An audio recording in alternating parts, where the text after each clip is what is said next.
Hello and welcome to Neutron One. I'm Jack. And I'm Stuart, and this is the producer series deep dive on Van Halen's 1984. Yes. Yeah, okay. The one. Yeah, we've been building up to this one for a while. As you probably know, we've got a couple of other packs already out, and this one was definitely more complicated, a lot more challenging, a lot more fun to make, and the results are pretty astounding. Can't wait to hear what you guys think of some of this stuff. So this video is going to be the deep dive, which means we go into real detail. You get to hear all the sounds. I'm going to play some of those in context as well to backing tracks so you can really hear them in their native environment. We're going to talk a little bit about how some of it was done. We're not going to reveal too many secrets though, because obviously there are things that Eddie didn't want people to know, and we're not going to be the ones to reveal those, but we'll certainly tell you enough to get an understanding of how complicated the process was. So the real start of this is just to give you a quick overview on what the producer series is. I don't need to go into much detail though, because we've got a couple of other videos that already have that information. So I'm just going to quickly flash this up on the screen for you, and say a sentence that kind of explains it all in one, which is that the producer series profiles, rather than just being a profile of an amp and a speaker, as you would find in a traditional amp profile pack, they are profiles of the entire recording process, aiming to match exactly the sound that's on the record, not just the sound of the amp. But if you want to know more about that, there's extreme detail on the Metallica deep dive and the John Mayer one. We'll put a link to one of those in the description below. You can go and watch me talk through this diagram and explain in great detail exactly what we are capturing. It's a good watch. It is. Catch it. Yeah, it's interesting. And if you want to know about the Metallica sound, Oh, yeah, because again, that's another. It's epic. Go check it out. So there we go. I'm not going to talk about that now because it takes a while to go through, and we've already got it in other videos. You can get straight into the meat here. So 1984, it's now 2024, so 40th anniversary of the release of this album. Very formative for me when I started playing. Obviously, Van Halen was king of the kind of rock guitar scene and never really left that spot. I don't think. I'd struggle to think of anyone who would ever replace him. He was kind of a singular guy and a singular player, and the fact that still, even to this day, anything connected with Eddie is a big deal, I think is testament to that. But it's kind of pertinent for me for us to be in that sort of 40th anniversary year for this album. It's the reason why I chose to do this one.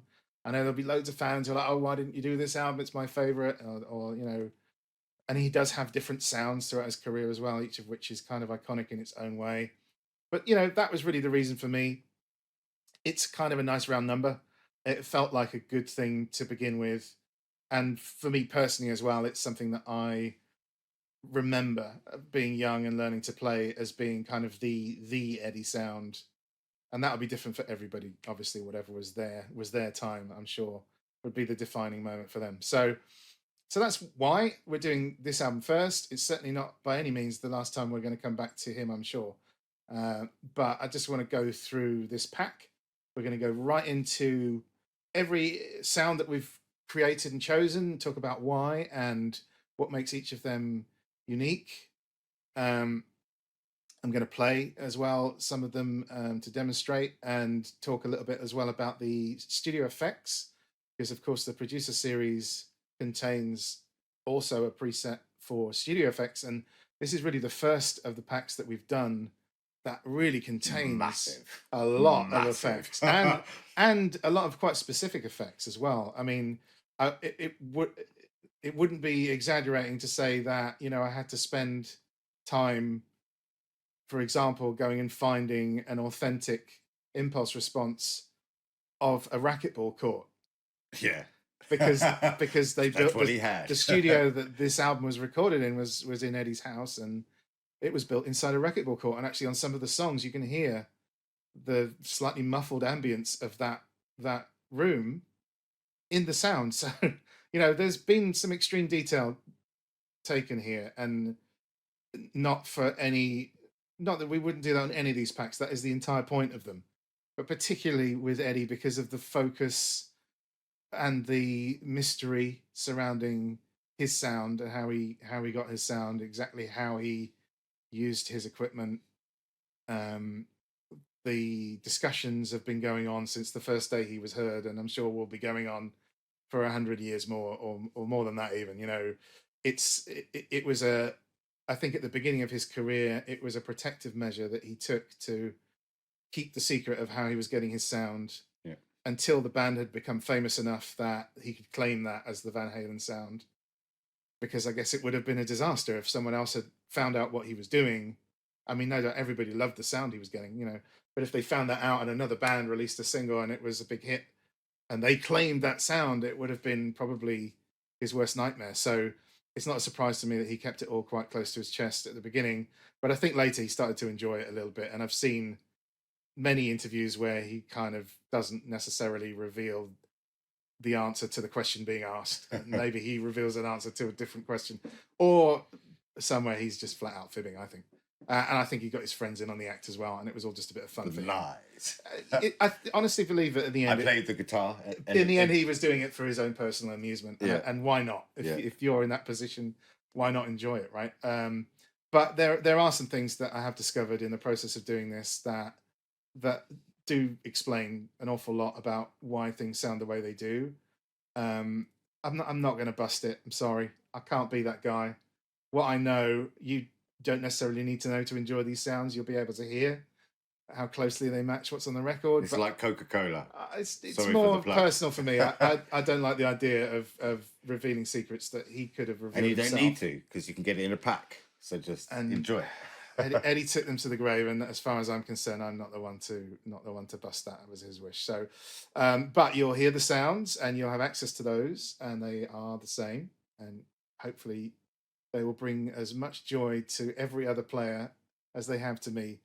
I wouldn't be lying to say that I kind of understand now why he had such a grin on his face all the time. Yeah, yeah. It's a fantastically fun sound to play through, and it's really transparent to you as a player. Your fingers, you can hear what you're doing, you can hear the expression, the dynamism in it, the ability for you to create different sounds just using the volume control.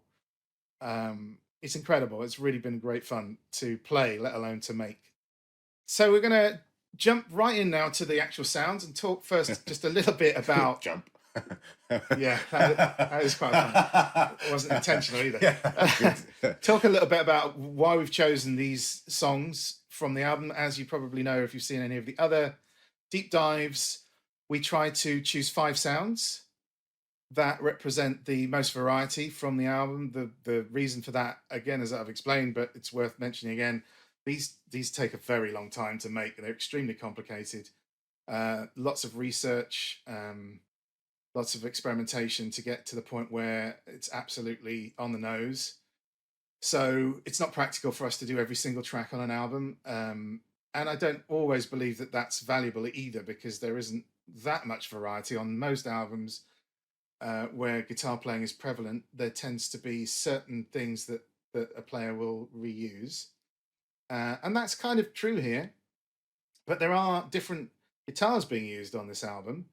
And when he does change guitar, he also does slightly change the sound as well. So that's something that become very evident when we start looking at things like Panama and particularly Hot for Teacher, when we see how the sounds react when you start to manipulate the controls on the guitar. And that should be quite revealing for you as well.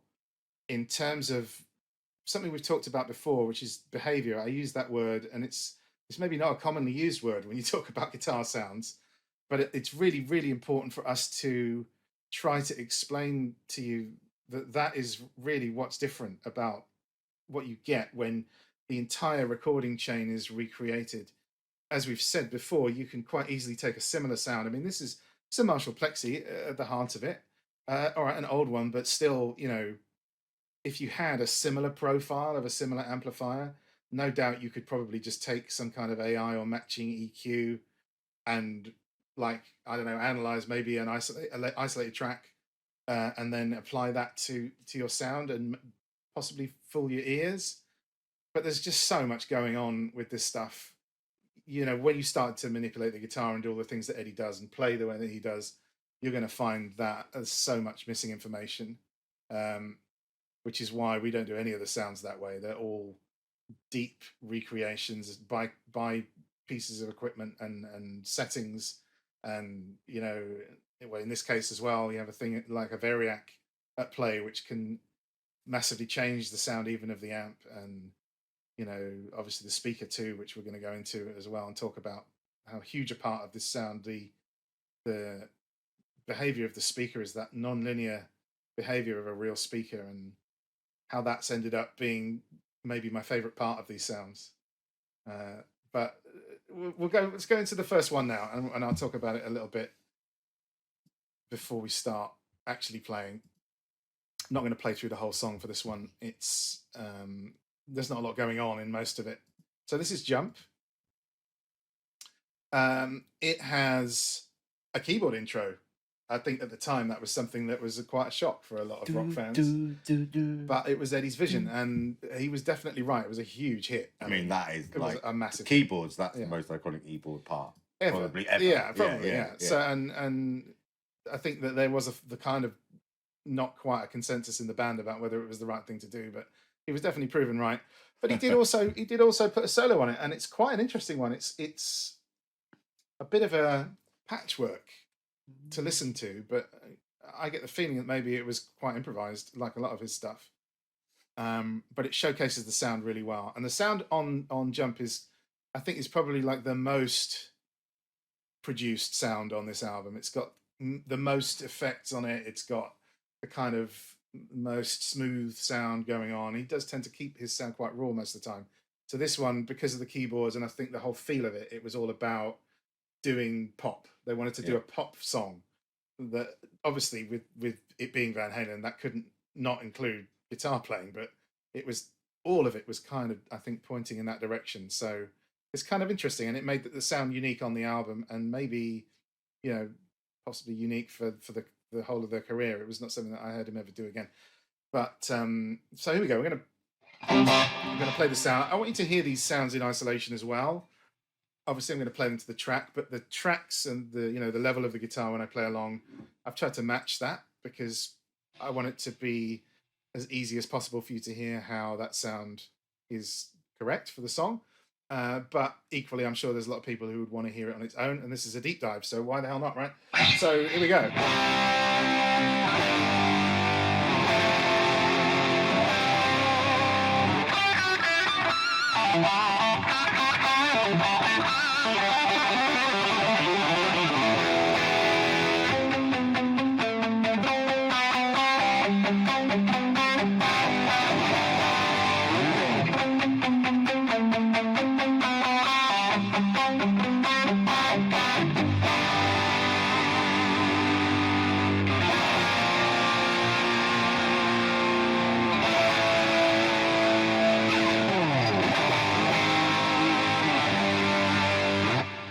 You can see the speakers on max, like taking off in a studio room. So the speakers in this is a sound that you could use almost as the poster child. For everything being on full. And that is the way he had his amps. They were everything was on full, right? And in some cases, the sound of the speaker actually can be almost more overbearing in the overall tone than the sound of the amp, because they are 25 watt speakers. The Celestion Greenbacks, right? And JBL as well. But the kind of overarching sound is the Greenback, and it has this kind of built-in ability to sound like it's going to die soon. Yeah, that sounds great when it's doing it. As soon as the amp gets going, and that is its sound. That's the recognizable sound of a Greenback. Its sound comes out when it gets too loud that it can't handle it anymore. So even with 4 of those in a cabinet in a 4x12, you're going to get to 100 watts of rated power, but a Marshall on full is it's at least 400 watts RMS, probably more. So you can imagine that the magnets were having a hard time, and so so there is distortion coming from the speakers. There is compression coming from the speakers as well, because they are way beyond the point where they can take the energy being fed to them and make it louder. they just kind of squash it and go, ugh. Yeah. And No more room. that's really important to the sound, and it's contributing to an awful lot of the way that it behaves, and even more so in some of the other tracks, which I'll speak about, specifically the way it reacts to the guitar when we do Half a Teacher, because it's a great example, because you actually hear him do it in the song. So it's maybe more the right place to talk about that thing. So I'm going to let me play a bit of Jump. There's not a lot of guitar at the beginning, so we're going to skip right to the sort of last bridge The where good stuff. guitar comes in and then the solo, and then maybe we do some of the big chords and stuff too, just so you can hear like all of the inner workings of the song and the guitar as it sits in that. So here we go. You say you don't know, you won't know until you begin. So can't you see me standing here? I got my back against the wrecking machine. I ain't the worst that you've seen. Can't you see what I mean? Ow, might as well jump, jump. Go ahead, jump. Might as well jump, jump. Go ahead, jump. Jump.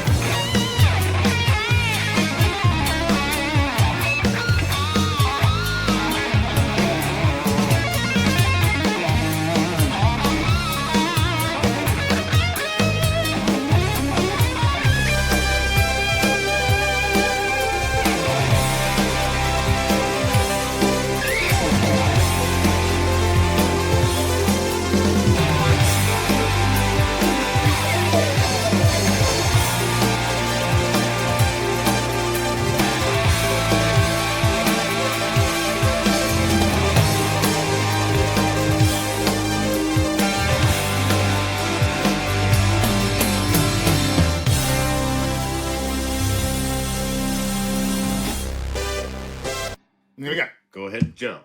Go ahead and jump. Exactly. So cool sound, cool vibe to that song. I love the solo. It's one of those things you can just feel the energy in it. It's like maximum effort. You Yeah. know, like the old Deadpool thing, I guess. But it's one of the songs that he saves all of it up for that little burst. Mm. Like, there's very little going on. It's all quite laid back. The bit in the verse is really just. That's kind of what he's playing for the first minute. Then he has that.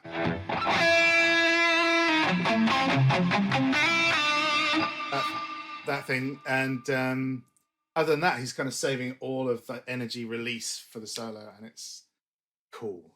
It's great. I think that it's one of my favorite songs of theirs, even though it has the least guitar playing, which is bizarre, but it's masterful. Anyway, that's the sound, and that's how it sounds in the track. You've heard it on its own as well. Hopefully you can see that it's actually maybe not as specific to Van Halen as you might. I mean, like I can imagine this for anything kind of from the 80s. Just drop your volume down a bit and you're like, you know, I don't know.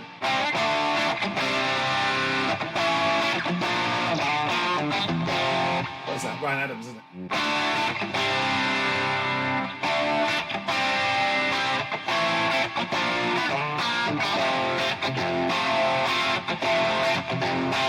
Or, you know, kick the corn tap on.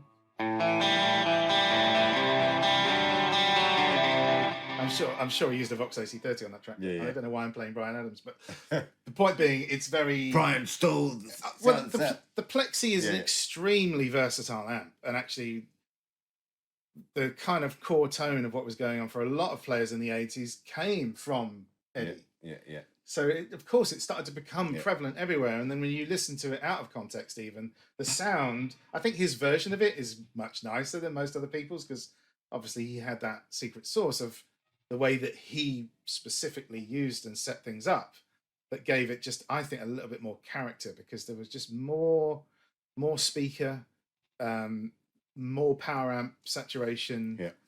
less of distortion, it wasn't all about just, you know, preamp gain, which I think is what a lot of people made a mistake with when they then later tried Music to and the take that natural sound. distortion in the speaker and stuff. But when you do it all with the preamp distortion, you mask the sound of the guitar. Yeah. And his guitar was always clear, and, and that you could hear his fingers, you can hear the expression. That kind of twangy.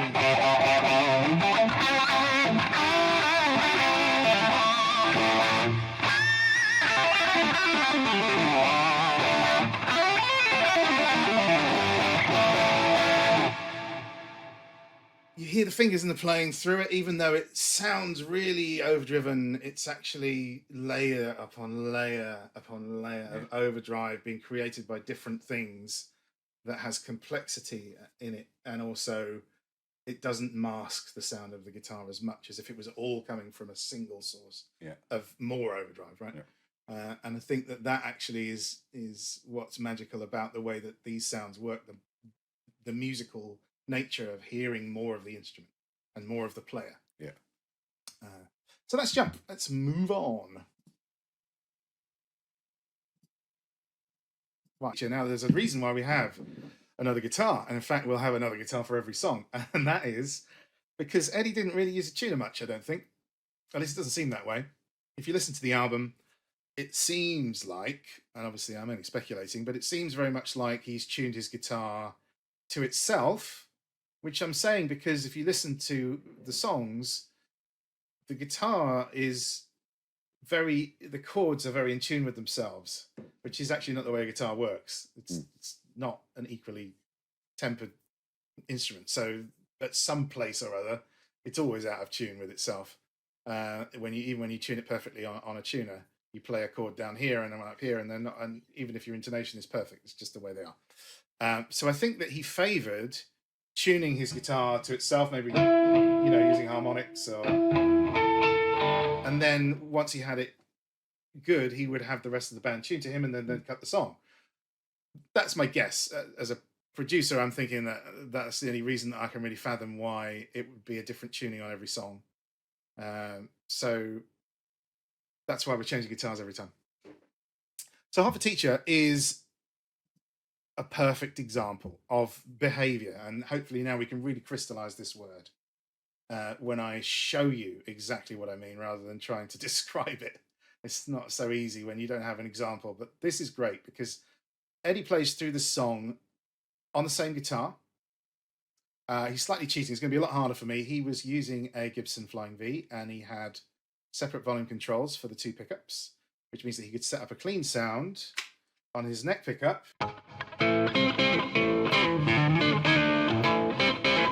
And then flick to the other pickup, and immediately the volume would be up because it has a separate volume control.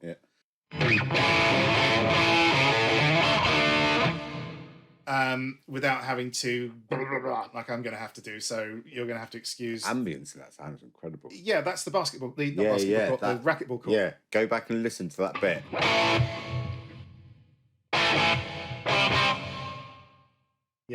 Yeah. I even matched the size. Yeah. Using the blueprint I found. So it's the right size racquetball court, not just any. And slightly dampened for all the equipment that was in there as well, if you're interested. So I had to do that to get it to sound the same. Anyway, so this is a song of really 3 parts. Ignore the solo. We don't need to talk about the solo on this song. It's an improvised thing anyway, and it isn't the real interest piece, I don't think, for this one. The intro, the tapping intro, and the clean sound that he then follows that with. In terms of playing, I mean, if you're interested more in the playing side of it, the fact that he's doing the whole thing as a swing is insane. And if any of you have ever tried to learn this song, you will know the pain that is trying to swing at that tempo. He must have been born to do it. I have no idea how he even conceived. I mean, I guess it was probably partly Alex's fault if he came up with the kick drum pattern. And ultimately, the whole thing is based, as it begins, from the sound of his Ferrari engine, which I guess had a swing. I don't know. I have no idea, but it's hellishly difficult. Whatever he was taking. It's really hard. So again, excuse me if I don't nail it. It's a lifetime pursuit probably to absolutely nail down playing a swing beat at whatever tempo this crazy song is at. But I'll do my best just to demo the sound. So I'm going to play the first part and we'll stop when the sound changes. because that's where we really want to talk about the behavior, and it will hopefully really nicely illustrate my point. So here we go.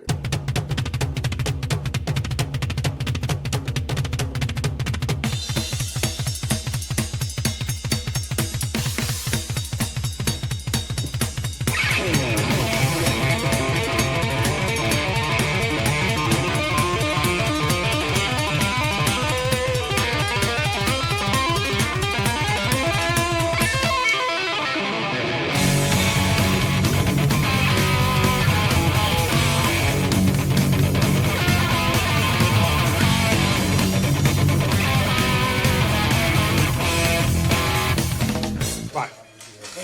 So this is where we stop. The magic. And I don't have a second volume control, so in his case, he can just wallop, go straight onto the neck pickup, and have his volume preset perfectly for the next part that he wants to play. So.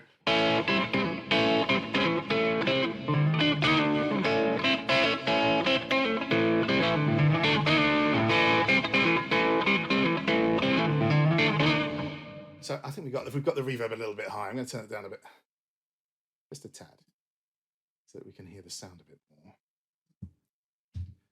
The actual sound of the reverb does go up and down in volume through the mix of this song. There's more of it on the heavy sound than there is. Yeah. It sort of dumbs down a bit for the clean part.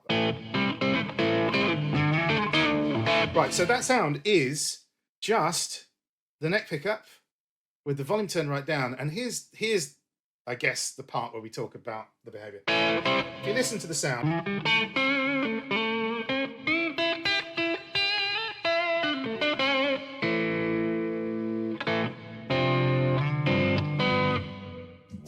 Wow. Right, so if I turn the volume back up again, and then back down again,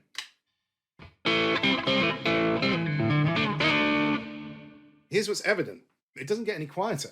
Exactly the same volume. Right, so people always talk when they're referring to the realism of an amp model or a piece of guitar equipment, this idea that you can turn down the volume on the guitar and the sound will clean up. Now, I mean, even a Boss pedal does that. I really don't understand why it's any gauge of realism.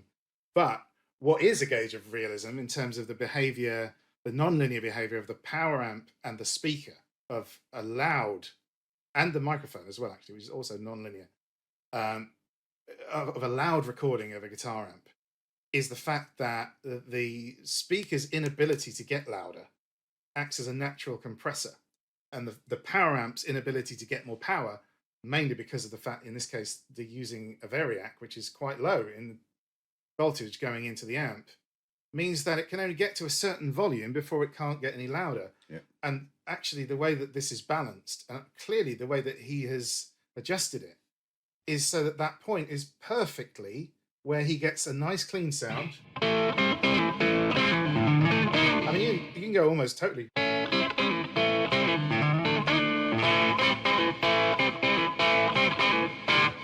You can go almost totally clean, and it doesn't get any quieter. So why is that useful? Well, imagine you're playing live. Yeah. And you have one sound. Yeah. And some of your sounds need to be clean. Yeah.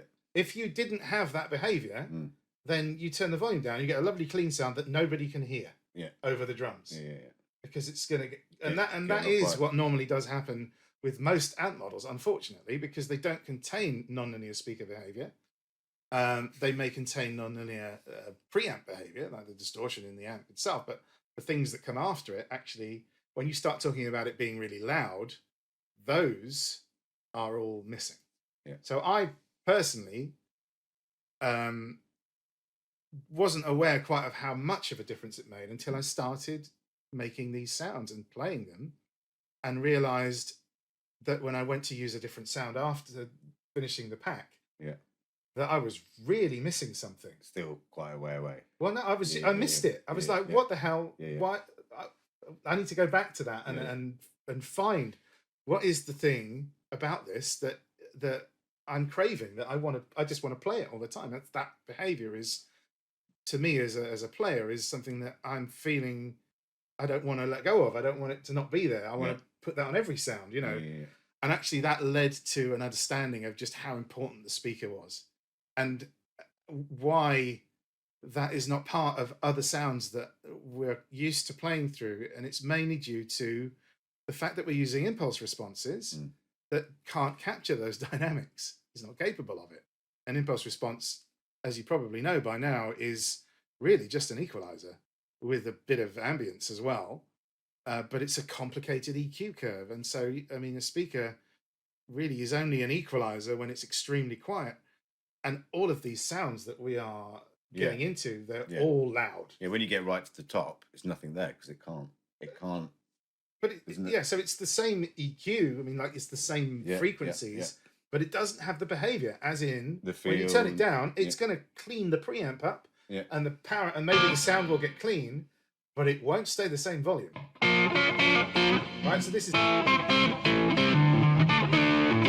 Listen to the volume level, and there's no compress, no effects on this. This is the raw Yeah. thing through its effect preset that says no effects. There's no dynamic effects on this sound. It is coming straight from Neural Amp Modeler Yeah. as you're hearing it and into the reverb. Listen to the volume of that sound relative to the. It's almost exactly the can- same. It's yeah. almost, it almost feels Well, even it's the slightly same. louder. If you hold on to Yeah. a bit of the sound, you can follow it through, and it's like identical. Yeah, and like when you really start to mess about with the guitar as well, and just coil tap this and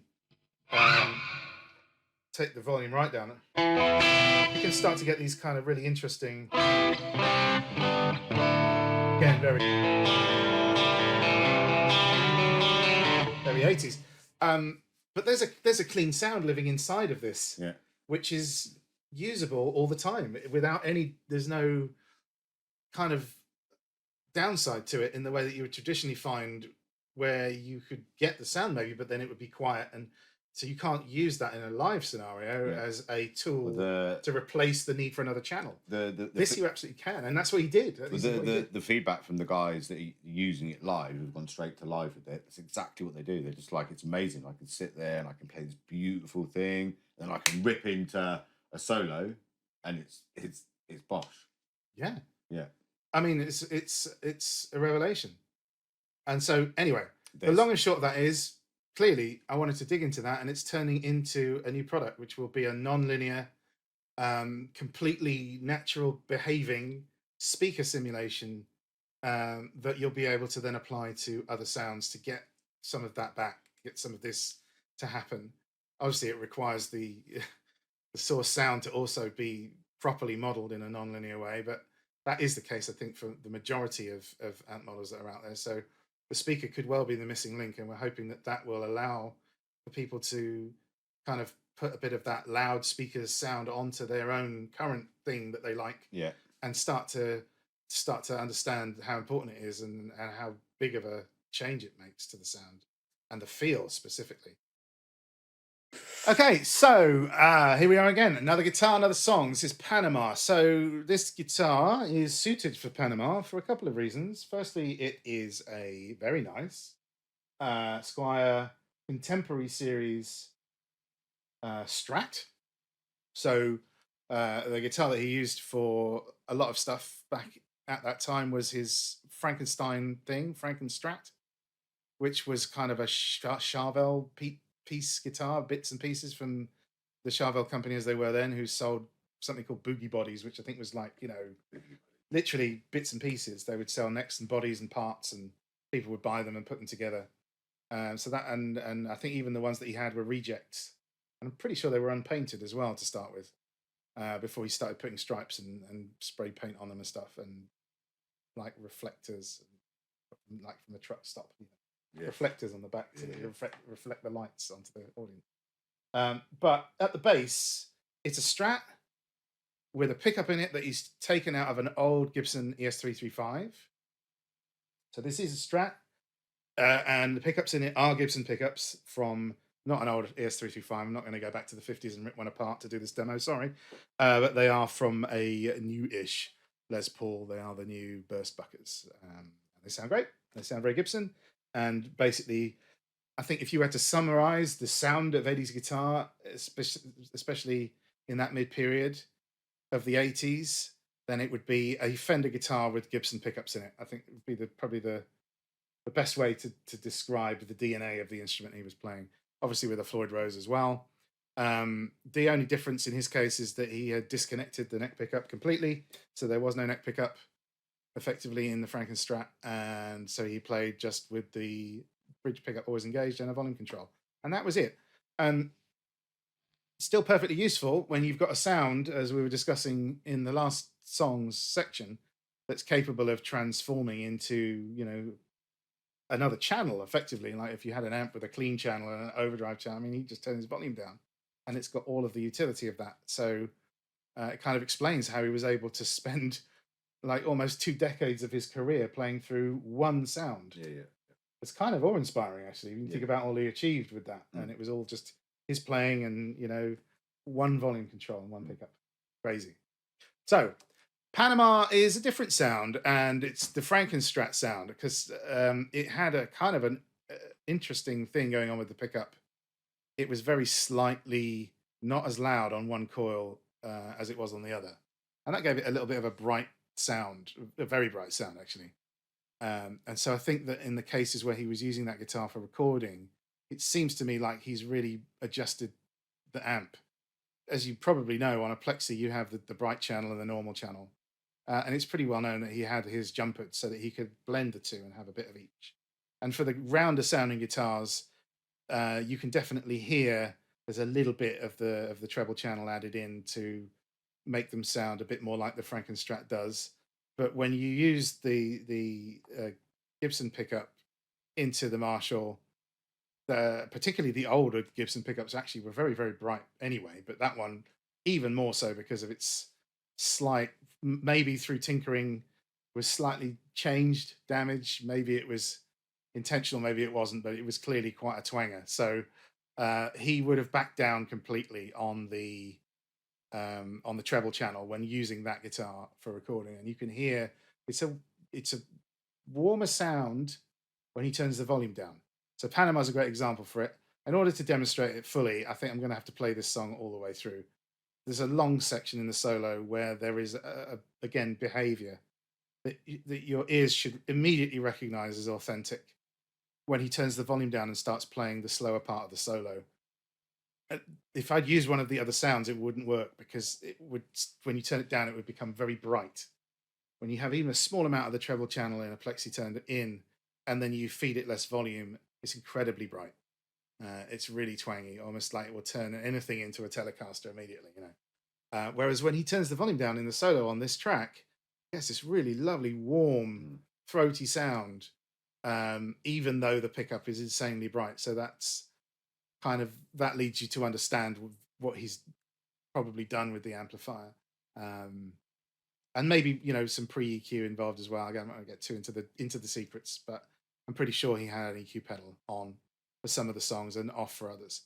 And that's evident also in the fact that there are more gain on some of the sounds than there are on others. But without further ado, I think I'm going to just play through this song. It's time. And pay particular attention to what happens in the solo when he goes from the sort of snarling dog fast part at the beginning, and it all calms down and you start hearing the revving of the Lamborghini, which was his Lamborghini, by the way, in the studio. How cool is that? There's a flex for you. That's brilliant. That's the engine you can hear is Eddie's Lamborghini. So when he starts doing that and it slows down, you just listen to the way the sound changes. And again, this hopefully helped to illustrate that we're not talking just about something that sounds right to your ears. Like that sounds like the same thing to me. The authenticity is in this behavior, and it's why I keep using the word, even though I know it's a new term when it comes to describing guitar sounds that are profiled. I really want you guys to try and grasp it, because it's going to help us to really, you know, get the penny to drop why what we're doing here is so different to the sort of traditional amp profiling that's going on already. So let's play it.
see the road from the heat coming off. I reach down between my legs, ease the seat back. She's fighting, I'm fighting, right behind it, real me now. Got the feeling, power steering, busy rocket, ain't no stopping now.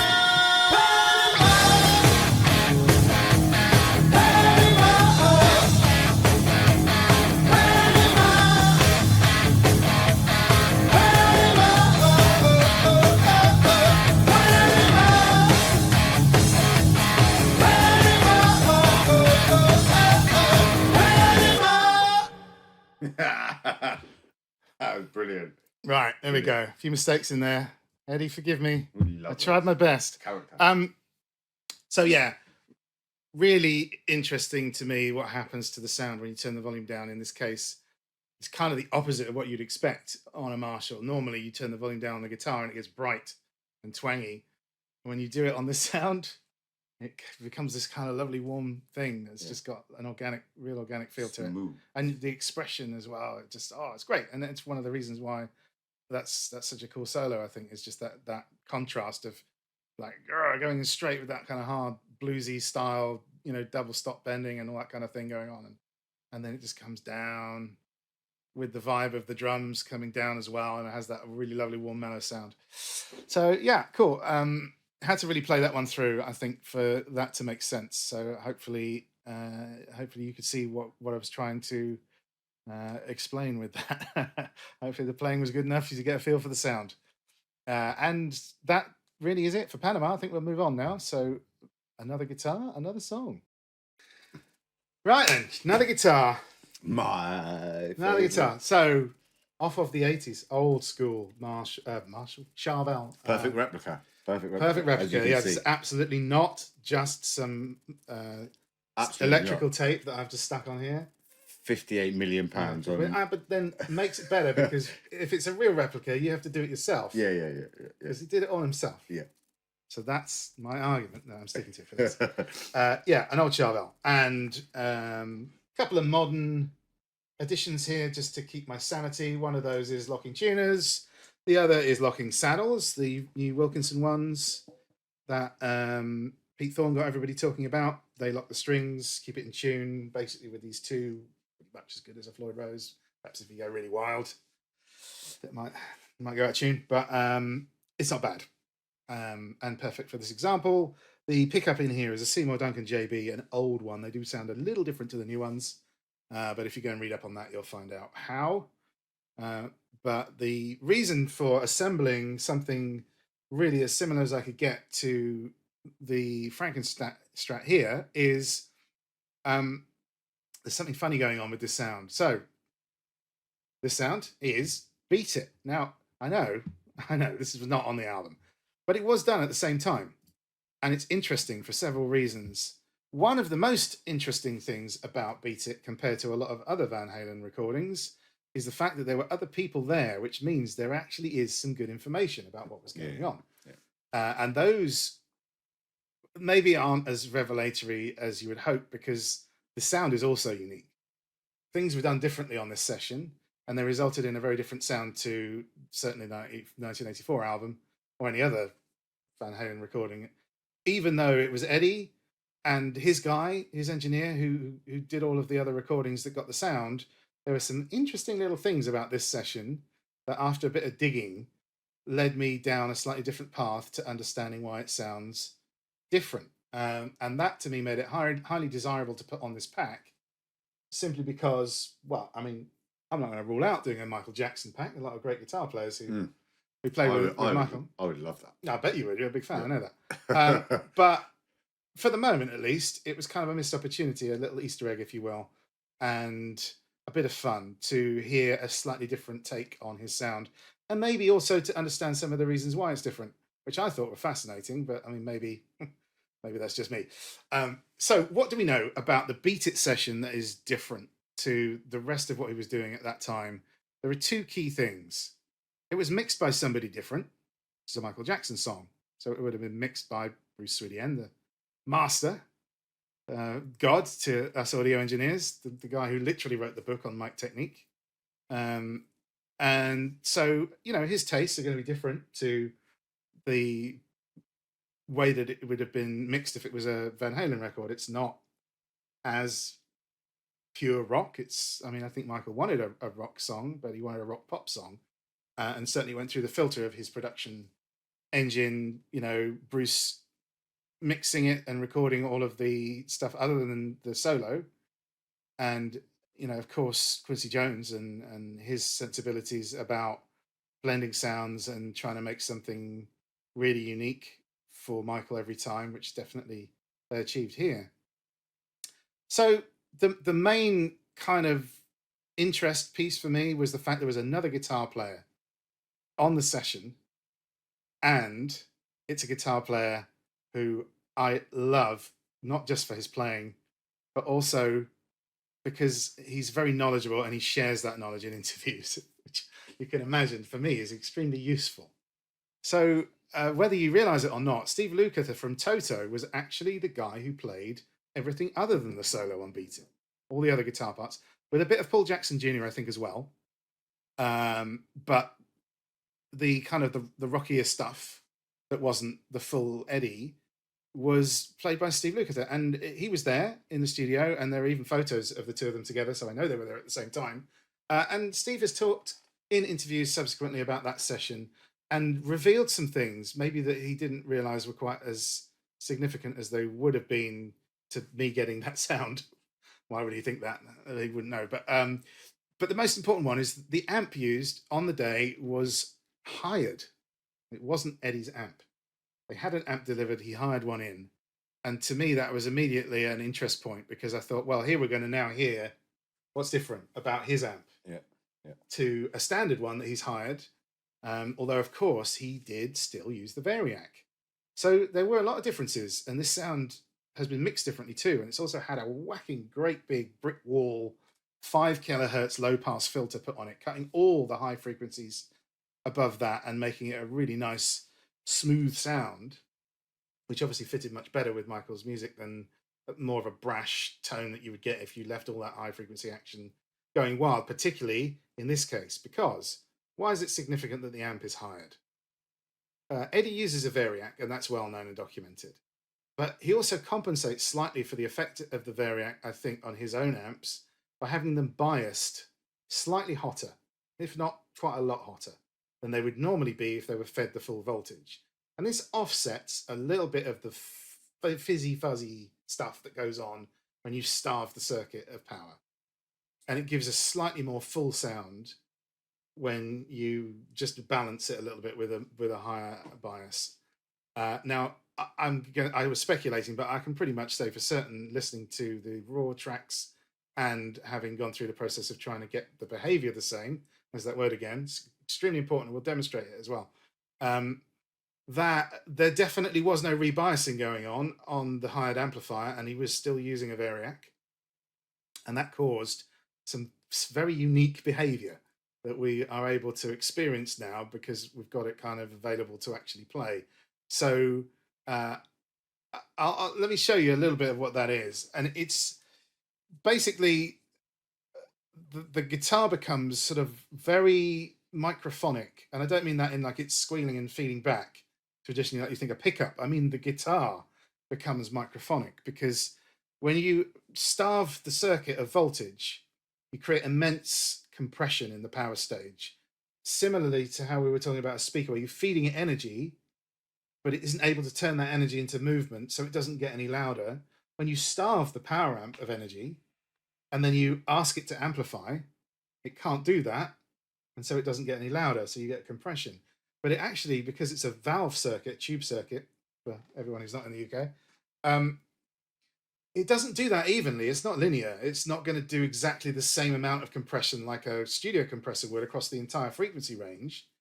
It does it in a hyper-focused way on the low frequencies because they require the highest amount of power to amplify.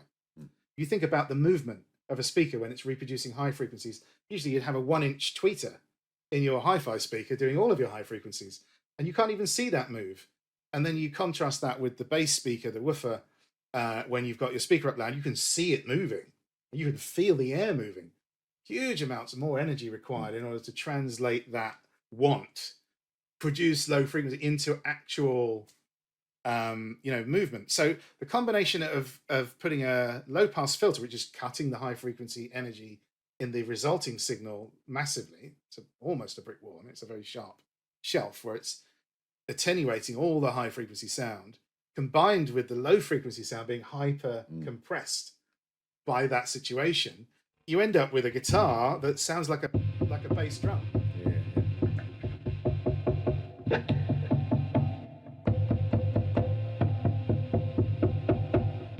Interesting, right? And what do you hear on the beginning of Eddie's solo? Yeah. You hear what sounds like somebody knocking on a door. It's not. It's definitely him knocking on the guitar. And it's a result of this behavior. And that might seem like a stretch, but if you actually listen to the isolated guitar track, which you can find on YouTube, you will also hear when he starts tapping the fretboard, doing this, you can hear that knocking sound in his playing. Even in his picking, you can hear this low thud of a knocking sound that is a result of the situation that we've described electronically.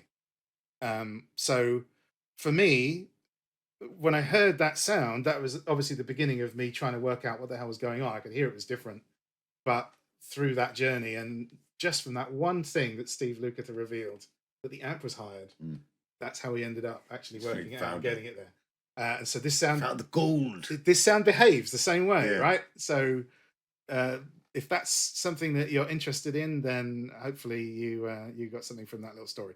But we're going to play the solo now. We're going to try to anyway. I've seen a lot of you guys online doing the knock, like just get it for the knock. Get it for the knock. It's that's it. fantastic. I mean, yeah. If you ever need the sound of a knocking door in one of your tracks, this is the sound to use for sure. Yeah, it definitely wasn't. It someone- fooled everyone else for all this I time. thought it was for years. Yeah. I was just like, well, Well, that's I mean, I've heard a few different stories. It was the sound of somebody knocking on the vocal booth door while Michael was recording, yeah. or it was somebody knocking on a microphone was another one I saw. There were a few, but I mean, to me at least, When you hear it in the context you're of in the the song. I mean, it Yeah, yeah. sounds exactly like it. It probably is. There we go. Well, it probably is. So we're not revealing anything. I feel better about that.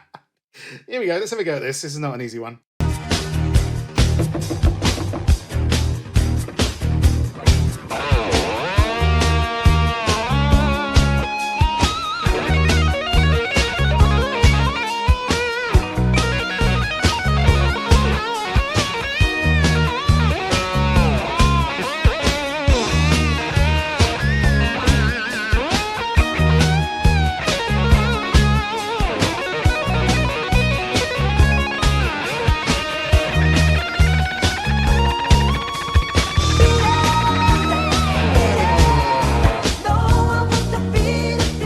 Next time I'm getting some MJ Club.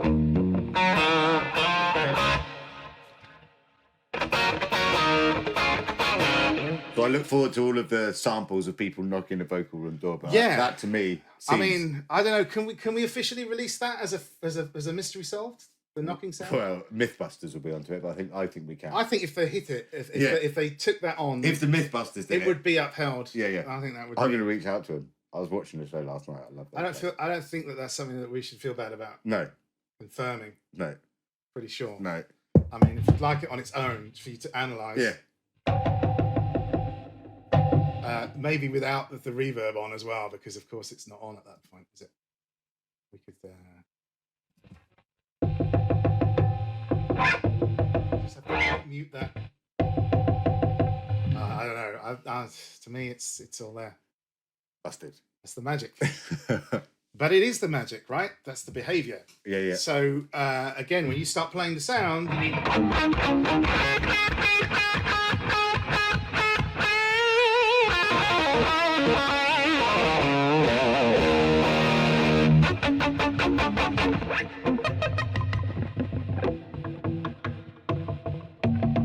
all of that stuff is on the track. You can hear it.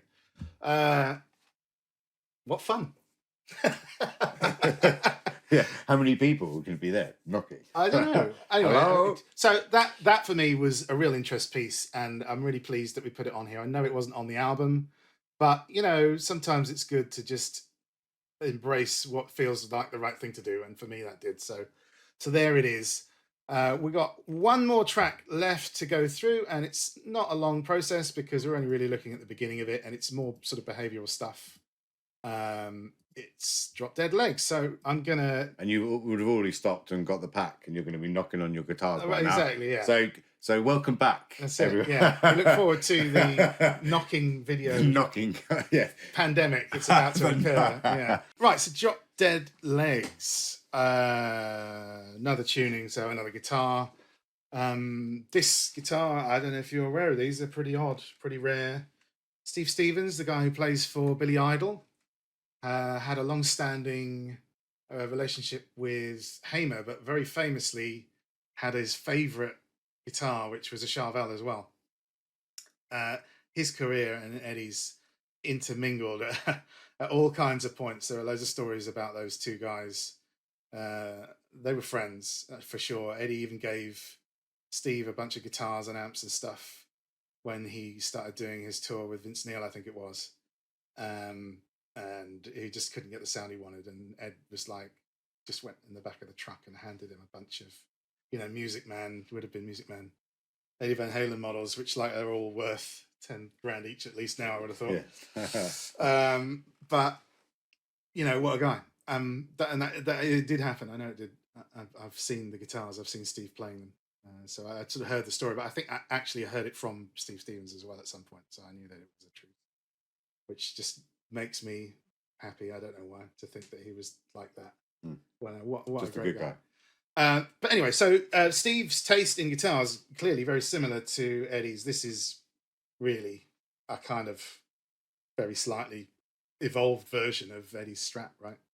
It's got directly mounted pickups at a funny angle. I mean, he's got two, so luxury. But yeah, same kind of thing. It's nitro paint, so very thin paint, so it doesn't really stop the body from resonating too much. If you believe in that kind of thing, we're not getting into that now.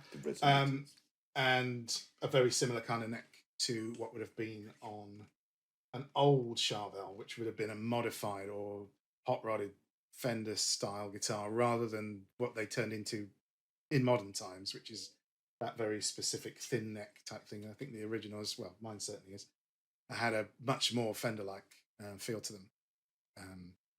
Anyway, getting down a rabbit hole there. So Drop Dead Legs is a cool track for this process for two reasons. It's a cool sound.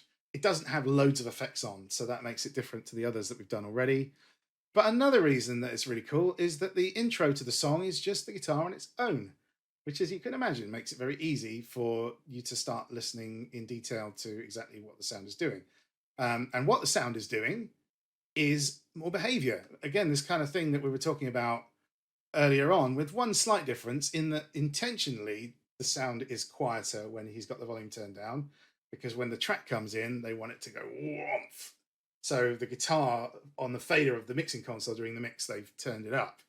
But the sound, if we just turn it on, then you might even hear it. Yep. So the sound at the beginning is just the volume turned not all the way down. I don't know what are we on here. Let's see, 3 or 4, something like that.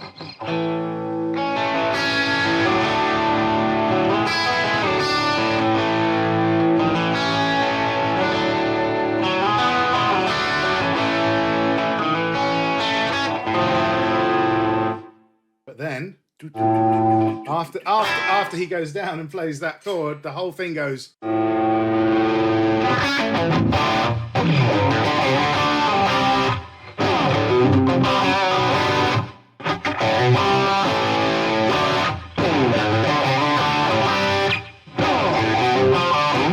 Now, I think I'm probably playing this wrong. There are a few different ways I've seen people play it, and there's one guy I saw play it that sounded exactly right, but it isn't me. So the point being, you've got these two separate sounds again, clean-ish. So this is in between, I guess, what you heard on Hot for Teacher and this. It's right in that crunchy. You can still hear the power amp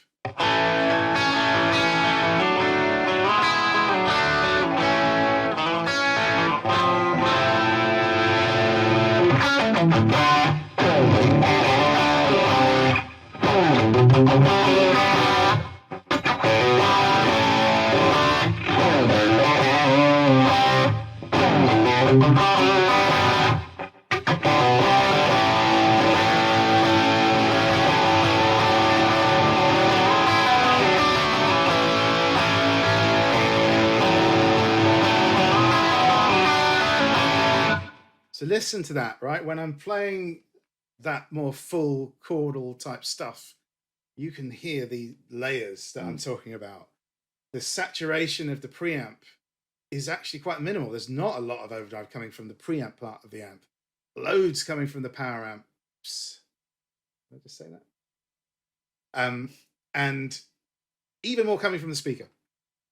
Right? So listen to it and hear the layers.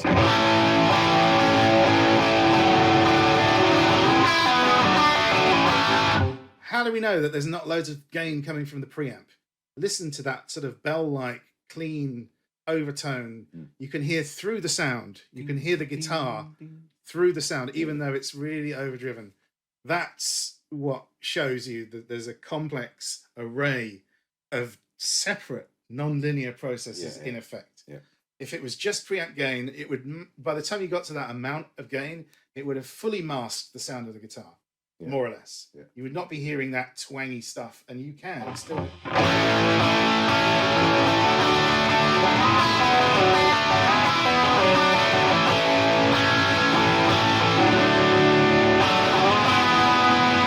And hear that You just hear energy, how like, just- loud that was. it just sounds. It That's sounds like- loud, exactly, yeah. because it is, right, and it's a recording being reproduced rather than an amp being reproduced. Yeah. An amp sounds exactly like whatever you're recording it through, but when you turn it up in a real space, the amount of the sound pressure in that environment that makes its way back into the microphone Yeah. is unavoidable if Yeah, it's loud enough. Yeah. You can't get it out of the sound. It Yeah. is the sound, right? And of course, the speakers, when they hit the point where they can no longer deliver what's being asked of them, start to change more than just the EQ of the sound. They start to compress and distort and Your little like, artifacts. and die inside. Listen to it yeah. going, oh my God, it's like. It's like, if you can imagine yourself shouting. Listen.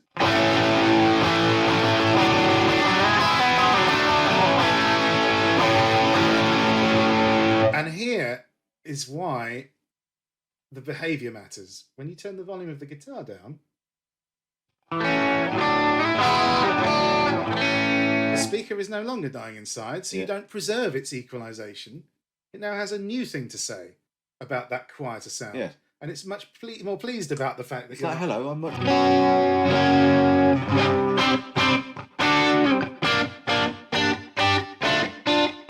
it's it's well, I mean, he did use a plexi, Yeah, so yeah. it's not entirely out of.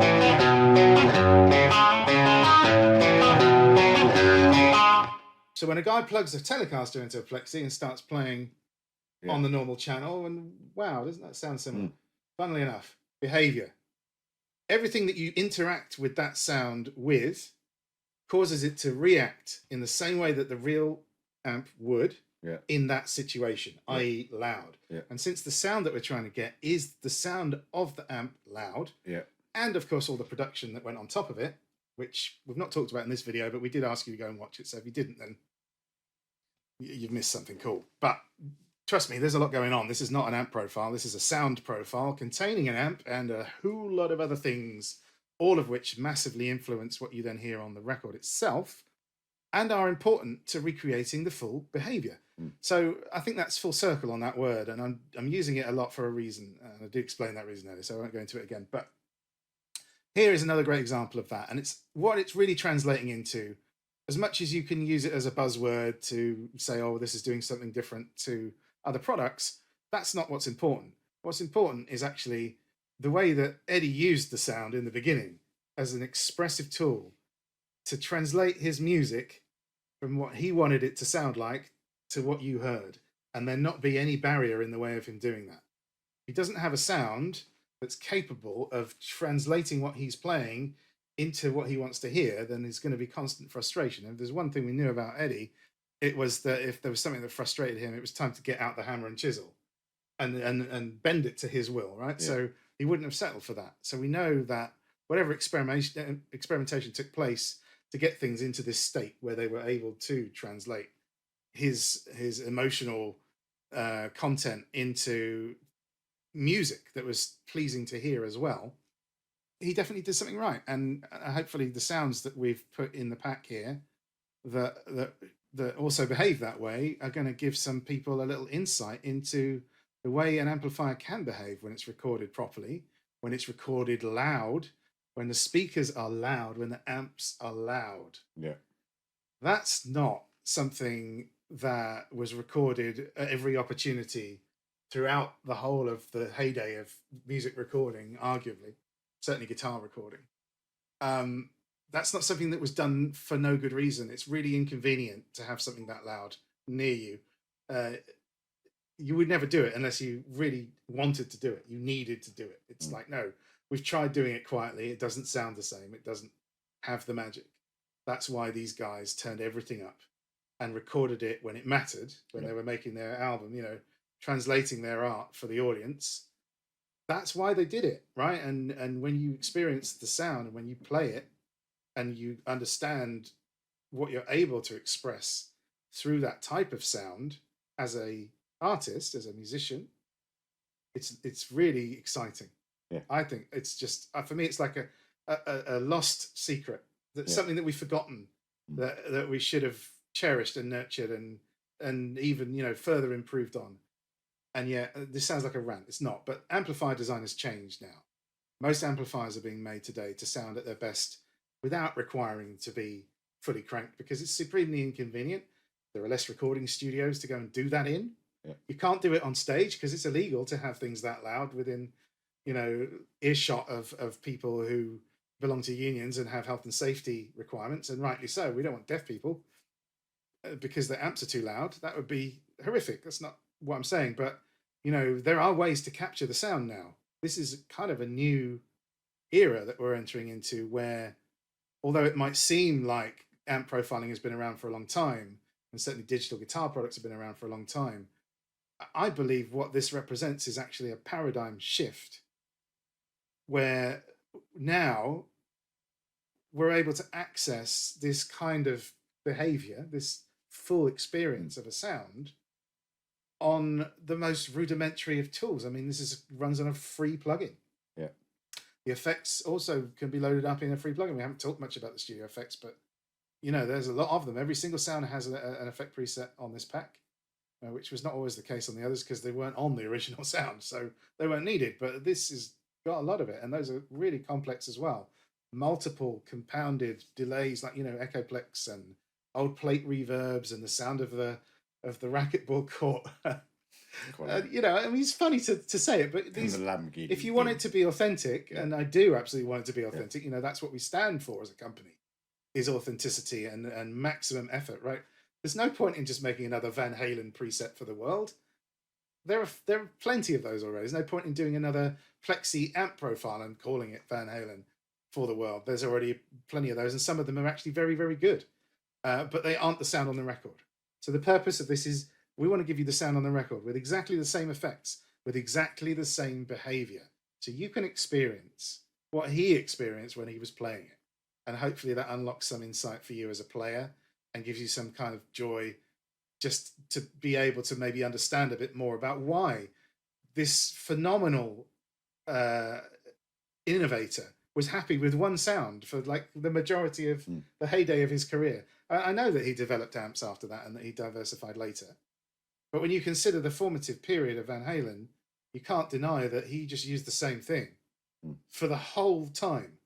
And if you consider how creative he was, there has to be a reason for that. It must have fulfilled him in some way. And having played these now, I think I can understand why. But it is, and I said to you, I think a couple of days ago, that instead of trying to seek complexity in the way that I was playing. I didn't need to because I had just this wonderful feeling that's going on the fret, even with the most simplest of things. The sound has Yeah, complexity. yeah. You don't need to go looking. It's all there. It's right there. So One note. So you have this, literally one note, Yeah. and using it in different ways, Yeah. and to me that just means that you're getting into it. You're being creative straight away. Yeah. You're not fiddling with your buttons, and as per some of the examples, see how quickly you take that from an identical Van Halen sound on the record, slight adjustment, and we're in a different record. There's a theme forming here, guys, when it comes to like the production elements that are Yeah. bringing through the consistency in what you're hearing. Yeah, look, I mean, this is our video and our product, so Yeah. I can say I can wax lyrical about it all Yeah. I want. I know this is not I'm not the person maybe to tell you, but one thing I can say, and it's genuinely honest, guys, I learned all of these songs to do this for you. I didn't know how to play any of them. I'm a huge fan of Van Halen, don't get me wrong, but I just never stopped and learned the songs. I've never been that kind of a player who really wanted to learn other players note for note. I thought that it was Nuno Bettencourt Yeah. from Extreme has a very similar view, and I've heard him say it before, and I identify with it. I want to be myself when I play, and I figured that if I spent too much time going too exact on learning other people's playing, that it would somehow erode that me part of Yeah. is the player. And then it turns out that actually what I seem to have a great I seem to find easy is sounding like other people. And there's the irony at the end of it. But I did learn how to play these songs using these sounds. Yeah.